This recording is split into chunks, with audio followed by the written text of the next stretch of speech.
Minister, thank you so much for your time. Thank you for being here and for paying attention to this very important subject for us. Absolutely, and I think that's exactly where I'll need your help to understand it.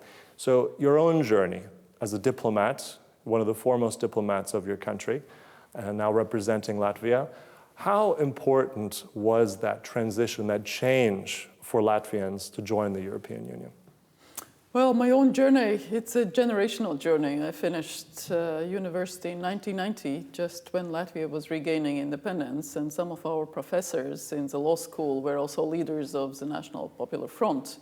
So as students, we were involved very much of helping them and trying, to draft documents and lobby and, organize things for the Popular Front.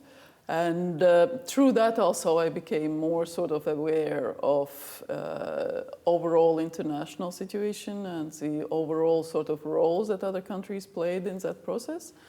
And as you know, Latvia was established in 1918, so it was a restoration of independence, which involved quite a bit of both legal but also practical work, restoring the competences of the institutions, whether it's a parliament or courts or Latvian Central Bank, the legal basis for that, but also restoring the full competence of the Satversme, which is Latvian Constitution of 1922. So it was really huge work, and through that also I became interested in the international affairs. So I went to study to the Netherlands for a semester, the first EU grant that was available, and I came back with full conviction that I wanted to join foreign service. So that happened in 1993, and from there on, I've been a member of Foreign Service. Mm-hmm. Now, in that, I think, is an interesting story. You studied for a brief moment in the Netherlands, but as you said, you touched on something, you saw that European mentality. Has that now been something that has come over here for ordinary Latvians? Because you had that sneak peek back then, but now, 20 years later, how do normal Latvians perceive Europe? I think normal Latvians don't think about it anymore, because that's at least the generation that is our children who have been born and grown up in the EU. They don't even perceive it could be anyhow different. So it's part of everyday life. It's part of the identity. For my generation, it was different. We knew what the Soviet oppression was, what it was to be unfree and not to have that choice of deciding for yourself. So that was a big thing, to make sure that we join both the EU and NATO, and that we return to the family where we had to belong. I think it's similar to Poland, where also your choices were limited because of the Soviet regime. And so returning all together to where we belong and making Europe stronger, but also making ourselves stronger, is something that has been quite visible. Yeah, a return, that's interesting. I think this is one of those things, and it reminds me that Schuman Declaration in the 1950s, right? I'll just read, on May 9th, which is Europe Day, incidentally. So Europe will not be made all at once or according to a single plan we built through concrete achievements, which first created de facto solidarity. How true is that now in terms of Latvia's position in the European Union? Do you feel that solidarity? We feel that solidarity, we give solidarity, we receive solidarity, and we are really very sure in all our action and thinking to make Europe more unified. Because, of course, it's easy to go and argue some individual cases and to sort of think that you are above others or that your case is very special. But finding that way of doing that through the joint European action is something that we have learned. And okay, it might be slightly slower. Okay, you have to convince other people, or you have to find arguments, you have to find legal base and so on and so forth. But then it's all 27 taking action. And together with Poland and other Nordic Baltic states, I think we have been quite successful in that respect, also leading EU's response towards the Russian aggression and response how EU responds on that. But also in the same time arguing for how our region is perceived within the EU. And of course, Poland and its weight of votes in the EU Council is sort of heavier in terms of its voice than it is for the Baltic or Latvian particular voice. But still, it's not enough to be alone, even for Poland. So only all together we can actually make a difference. I mean, that step was huge. It was the biggest EU enlargement, 10 countries, many of them, as you said, common experience. If we look around the neighborhood with other Baltic states included, but then also down more into Poland, down into Hungary as well, into the Mediterranean as well. But now, 20 years on, I think there was an expectation very much by Europe, by Brussels, that this was a welcome back. I mean, everyone was agreed on that this was right. There was some concern in France. There was a bit of concern in Germany. But nevertheless, now member states included part of the process. But how, let's say, unified or how different perhaps are those states? Because if I look at, as you said, unity here in this region is very different than if I look at maybe some other nations in the heart of Europe that have different policies vis-a-vis Europe and Russia, potentially. Of course, each of us is different. As much as we are Europeans, we are still individual nations, and we still come with our particular identity and particular national features and historical stories that are really important, that define very much our identity. And respecting that, I think, is a great thing about the EU as a communality, because at the end, yes, we all have common values in terms of, yes, we want to live in democracy, yes, we respect individual rights, yes, free market is something that we have consciously chosen. So there is a whole set of issues around, courts and how we deal with the justice system that we subscribe to. But within that, there is a difference between nations and the countries. So when we need to find that joint common position, the European position, it's important to understand what are those national features. And that's where diplomats come in. And that's why we still have bilateral embassies in all of the countries, because, of course, it's not automatic. It's not automatic that you will be understood from the first moment. You need to properly explain, frame it, and make it understandable. And that concerns also other countries' interests and how they operate in Latvia. So this is where sort of, yes, the network such as, for example, Erasmus network is very important, because then you get the generation who know each other and who have been to very different countries. The freedom of travel, the freedom of providing services to each other, the movement of goods, that all ties us together also individually. So it's not just the constitutional sort of freedoms and sort of values, European values per se, but it's also these practical, very practical steps. Local government cooperation, the exchanges that we have within Europe, tourism, that all binds us together in the same sort of tissue. And that later, of course, reflects in decision-making and makes it easier to convince all the 27 of certain issues where we need to come together. And that is that give-and-take attitude, I think, that we have, and that leads us to finding common solutions. Mr. I want to ask you also about going back to that process, that enlargement process. Very much the EU is about enlargement. Your own country has benefited from that.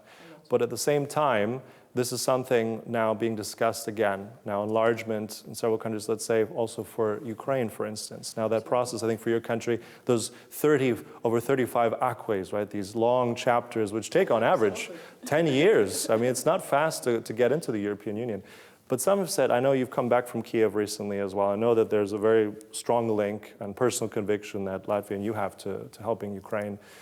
What is your view then on enlargement with Ukraine? Because I think it's a different view from this part of the world, from the Baltic states, from Hungary, from other parts. Can Ukraine join so quickly as Kiev wants to? Is that really realistic? The political decision, I think, has been made by all of us that Ukraine will be a member of the EU and NATO also. The EU change is so comprehensive. When countries join the EU, it's really about changing the way countries work. So it's, as you rightly said, it's acquis, the legislation, where because it's a common market, we have to be very sure that things operate the same way wherever we are among 27. The same standards of production, so because you will be able to sell your produce either Polish entrepreneurs sell it in Wrocław or in Madrid or in Milan, it's the same common market with standards and everything that is required. So very much around that. Second, protection of environment and everything to do with environmental regulation, which is a huge amount of work. Then, for example, particular issues such as water directive, which when we joined was also one of the biggest issues, because you have to really invest in all the water equipment and provision to enable that people can drink water from tap anywhere and that all the sewage is properly treated. So there's that comprehensive way how country changes by joining the EU. And that enables the operation of the common market, that enables that freedom of travel, freedom of providing services, whether hairdressers from Poland can provide the same type of service here in Latvia or elsewhere. But so on that, though, can we accelerate that? That's the question. Which again, for Ukraine, they will have to implement the same standards. They will have to be fully integratable in the EU. And that is something that all the countries will expect. So those are those next steps after making a political decision that yes, we want Ukraine in the EU. Yes, we will help them on the way to the EU, but then the hard work really starts. The formal process is called first the screening process, where you really screen which part of your legislation is in accordance with the EU, but then it's the implementation. And then you can get transition periods, or for some areas we can get a derogation, but it's derogation 1 or 2. For Latvia, it was a permission to catch fish that is shorter than 9 centimeters, because that's the only one in Riga Gulf that we get, and it's very important for Latvian identity to be able for our fishermen to catch and preserve that fish. But so for Ukraine, absolutely full support to the process, full support to the aim and the objective. Ukraine will make EU stronger. It's another 40 million country with hardworking people, with great economy. And just as for Poland, obviously there are also questions that countries will have to sort of integrate into their mindset. Yes, there will be another big country by the table with the weight of votes in the council that is quite substantial when Ukraine joins. So the decision making and everything around that will be, different. And coalition building will be different, but we believe it will make us all stronger. But again, it's a marathon, not a sprint. It's a merit-based process at the same time. And in that process, which is a marathon, as you rightly said, I think all of us will provide the necessary support to Ukraine and expect them to do their own work on that. You mentioned NATO as well. I know that you also were in Brussels. I believe it was between 2020 and 2023 as Assistant Secretary General of NATO for Public Diplomacy. I think also a really key role, especially as we've faced one of the greatest threats on NATO's doorstep right here. That incidentally also was the year 2004. I think you're celebrating not just European Union membership, but also NATO membership. NATO membership, absolutely. So in that question, the dynamic here, Latvia's choice here, security, economics, a balance of both. What's your view? Can they balance here? The prosperity is unimaginable without security. Security comes first. I think that with the current situation, but also with our historical perspectives, both for Poland, for the region, it's very clear. Security first. And then on the basis of that, in the freedom, in this innovative, very fresh environment, we can build prosperity. And luckily for us, it's both the EU and NATO that has enabled that. NATO, indeed, we invest a lot. We provide more than 3% of our GDP for our defense, with clear priority on having allies here, so providing host nation support, but also buying capabilities, ensuring that our own forces, our own society, our own resilience and ability to defend is there. It also enables quite a bit of defense technology development. So we are leading currently the drone coalition in support of Ukraine. And why? Because we have those companies that have really been very successful in both developing drone technology, but also using it, testing it, providing it. And I don't know if you have a chance, but in Ādaži military base, where we have all the allies who are here from Canada to Albania exercising together, we also host the only military test bed for 5G technologies. So you can literally do all domain operations, the sea, the land, the air, the cyber, space, in this military test bed. And that is very, very useful for our military colleagues, because the concept of multi-domain operations, where you integrate data from all these domains together to achieve a particular objective, is the future of military operations. We see that in Ukraine, that it's a war of the past, mud and blood, but it's also a war of the future, about bits and bots. Mm-hmm. And that is the future of the warfare that we have to prepare for.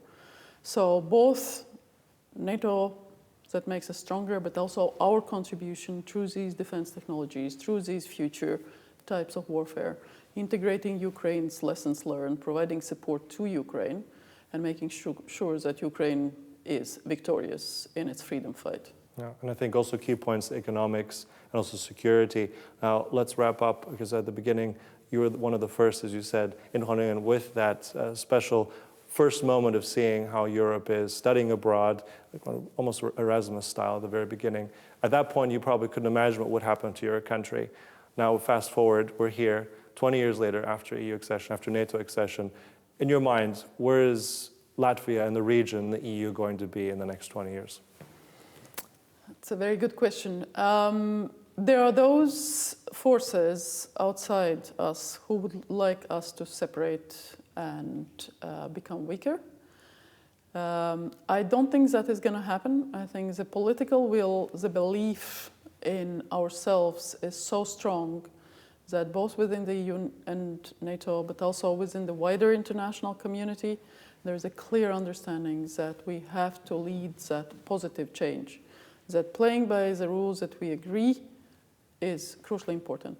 For the economy, obviously, the whole integration of new technologies, of freeing up entrepreneurial spirit for security, for development, for prosperity, is something that we have to be better at. Mm-hmm. We see that innovation in the US, technological development in the US, the way the companies are leading literally the big change is something that we in Europe also need to step up. And here, I think the economies such as Polish and Latvian and others in the region, with highly educated populations, with experimentation, with that drive to change, and belief that everything is possible, that we play a leading role. So, and our history clearly shows us that it's possible. Can-do attitudes, we wanted to regain independence, we did that. We wanted to join EU and NATO, we did that.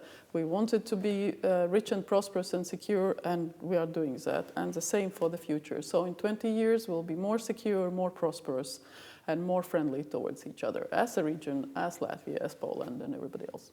So we'll leave it on that can-do attitude, and we'll leave it on that marathon for the whole continent and not absolutely. A sprint. And everybody matters. I mean, I don't take it that the individuals don't matter. It's right. Not only political leadership, each one of us matters. Fantastic. Well, thank you so much, Mr. for sitting down with us. Really interesting on this very important day for Latvia and for Europe. Thank you. Thank you so much.